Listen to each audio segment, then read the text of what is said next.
हर देश में बन रही हर भाषा की फिल्मों का अंबार इस बात की गवाही है कि फिल्में देखना अधिकांश लोगों को पसंद है। फिल्मों की बढ़ती लोकप्रियता के साथ वो ज़माने भी लद गए, जब लोगों को सिर्फ सिनेमा देखने से मतलब होता था। वो दिन भी बीत गए, जब जय संतोषी माँ देखने के लिए ही लोगों की भीड़ जुट जाया करती थी। अब लोगों की अपनी पसंद है। कोई कॉमेडी फिल्में देखना पसंद करता है, तो किसी को एक्शन का तड़का पसंद है। इसी तरह मिस्ट्री फिल्मों की भी बहुत डिमांड रहती है। लोग रहस्य से भरी कहानियां पसंद करते हैं। हर सीन के बाद उत्सुकता बढ़ती रहती है ये जानने की कि आगे क्या होगा। सोचिए, जब फिल्में देखकर ये हाल होता है तो भला जिस इंसान का जीवन खुद रहस्य हो उसके आसपास के लोगों को कैसा महसूस होता होगा। वैसे तो हर इंसान के जीवन से कोई ना कोई रहस्य जुड़ा होता है, लेकिन कुछ ऐसे लोग भी हुए हैं जिनका पूरा जीवन ही रहस्य बनकर रह गया।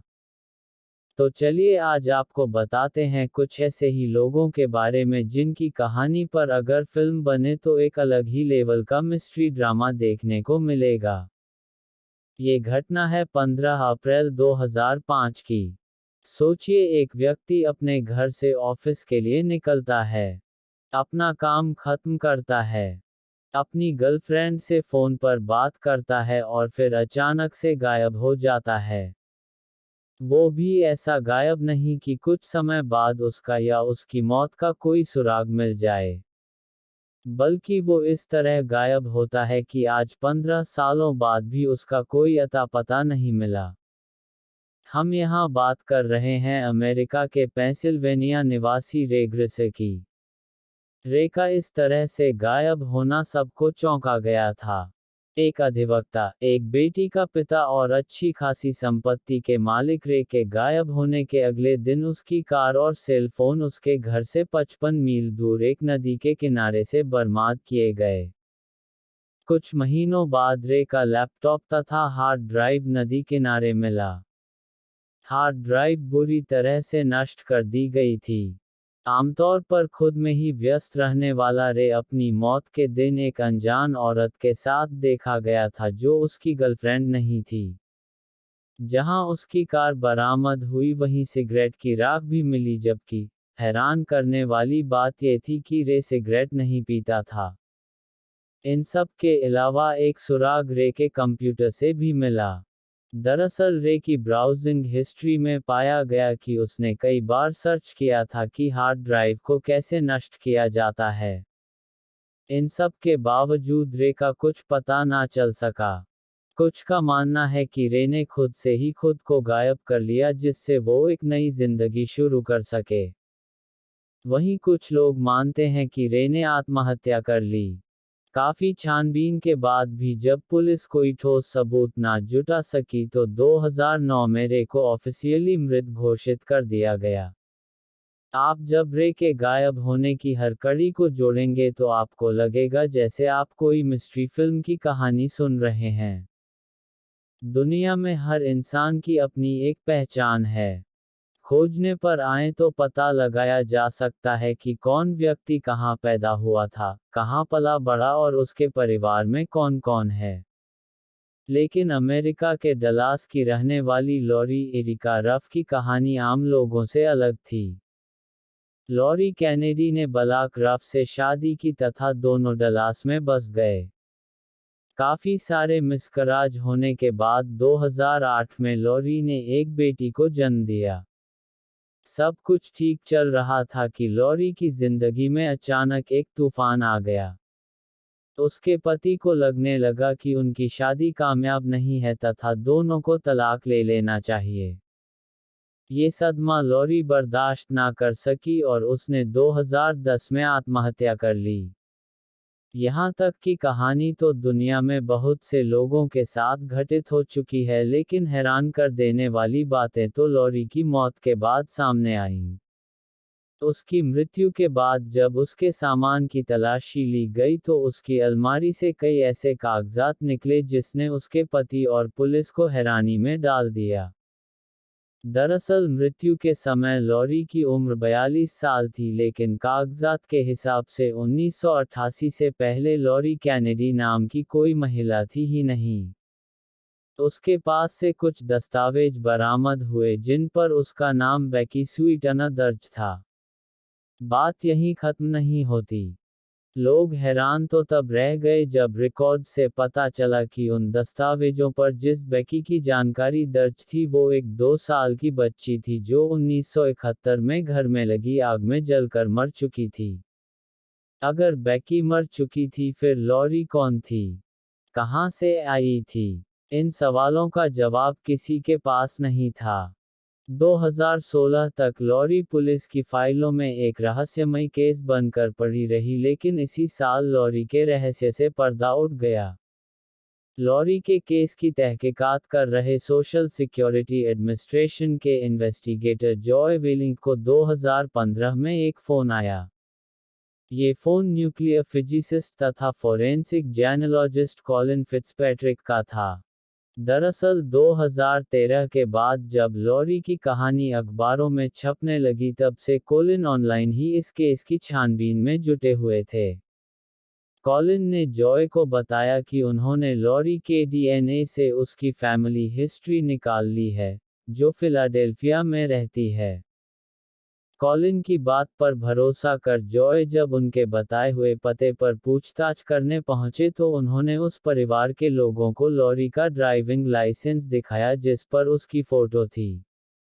लाइसेंस को देखते ही परिवार के एक सदस्य ने चीखते हुए कहा कि ये तो किम्बर्ली है। ये लॉरी की मां का परिवार था तथा लॉरी का असली नाम किम्बर्ली मैकलेन था। जब वह 18 साल की थी तब अपने माता पिता के अलग होने के बाद वो घर से भाग गई थी। इसके बाद उसने अपनी पहचान छुपाने के लिए मरे हुए लोगों की पहचान अपनाई। अब आप ही बताइए कि अगर लॉरी के जीवन पर फिल्म बने तो क्या आप एक पल के लिए भी ऐसी मिस्ट्री फिल्म से नजरें हटा पाएंगे? इंसान अपने सपनों का घर खरीदने में अपनी आधी जिंदगी बिता देता है।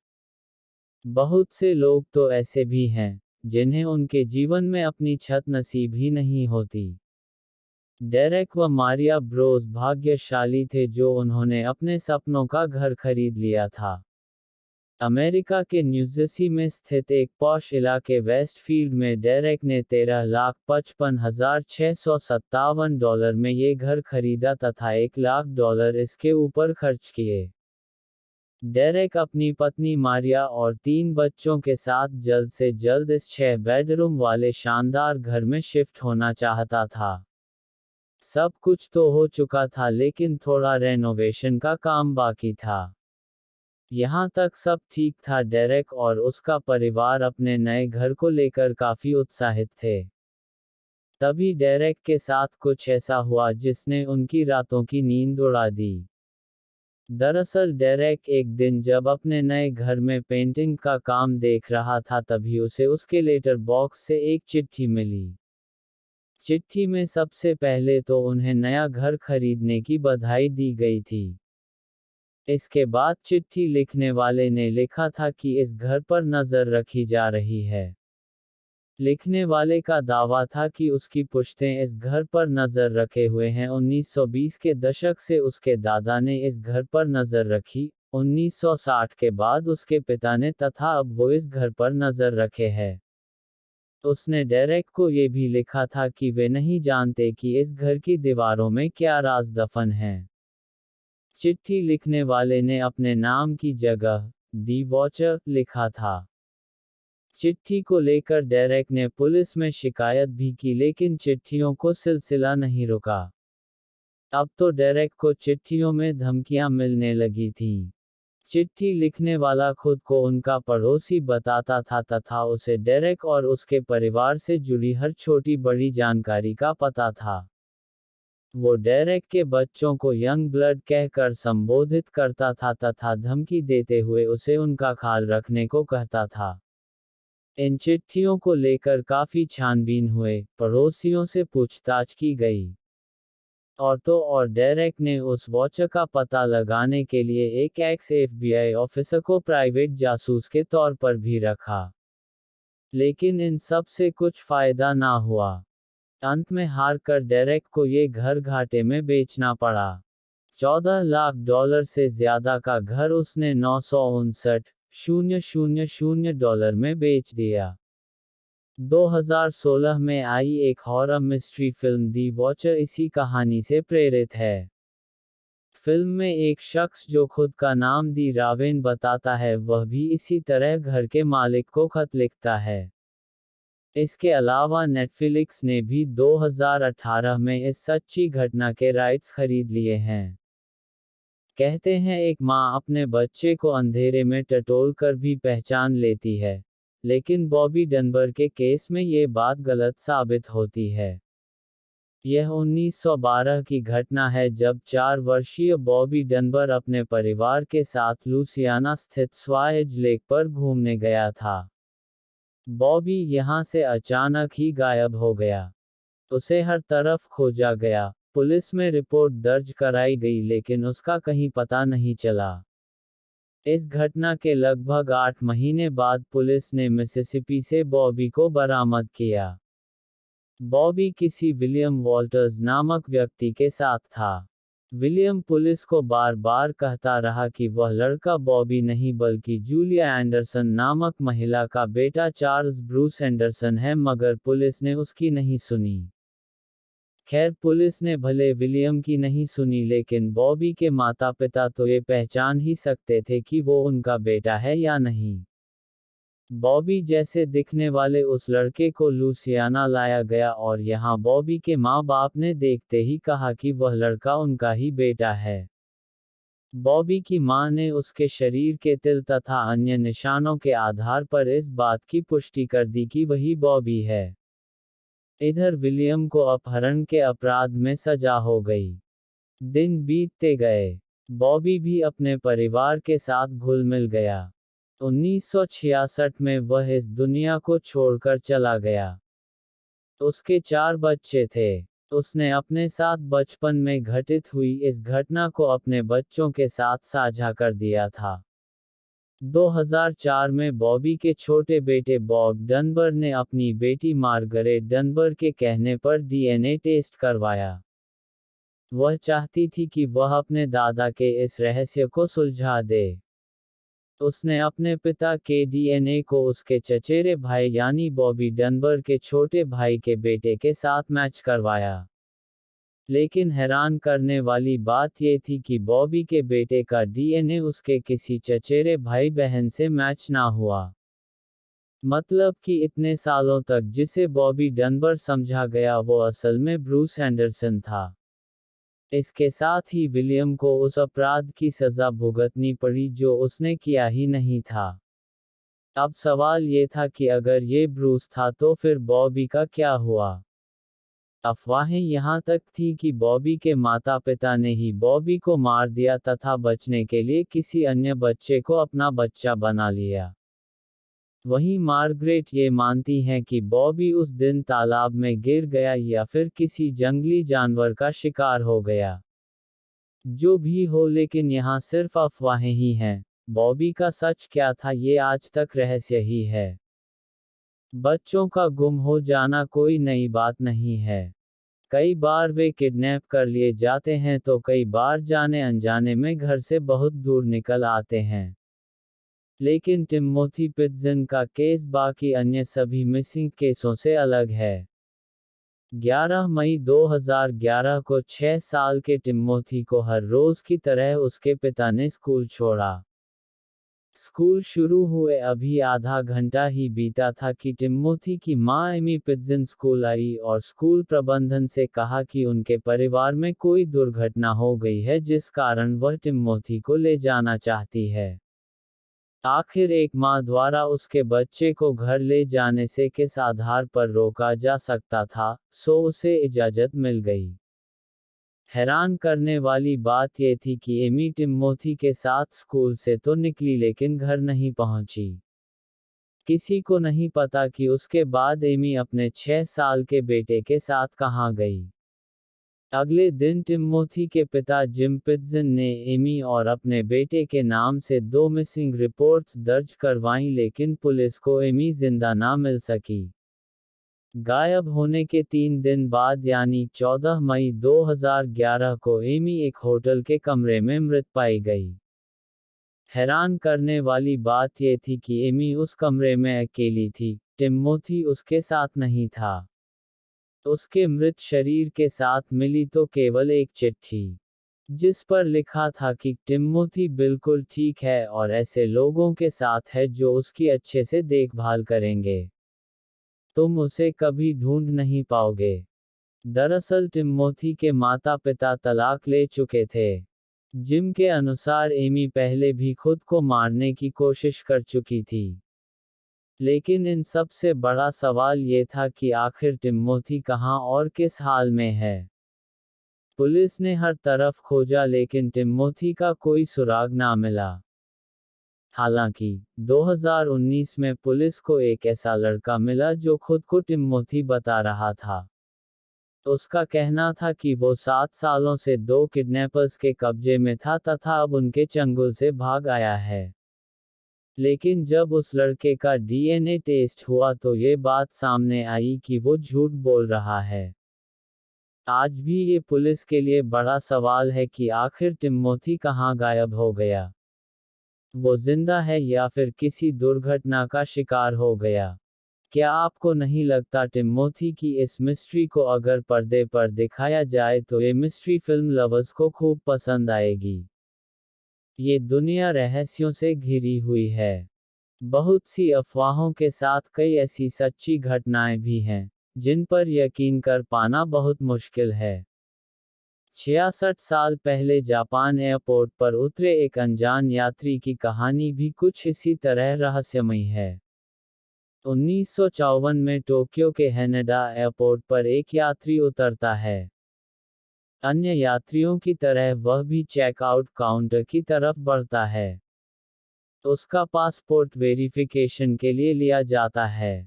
यहाँ तक सब सामान्य था, लेकिन यही बात तब असामान्य हो जाती है जब पासपोर्ट चेक करने वाले की नज़र उस देश के नाम पर जाती है जहाँ का ये व्यक्ति निवासी है। उस देश का नाम होता है टॉरेड। इस देश के बारे में वहां मौजूद किसी भी कस्टम अधिकारी ने कभी नहीं सुना। उस अनजान यात्री से पूछताछ होती है।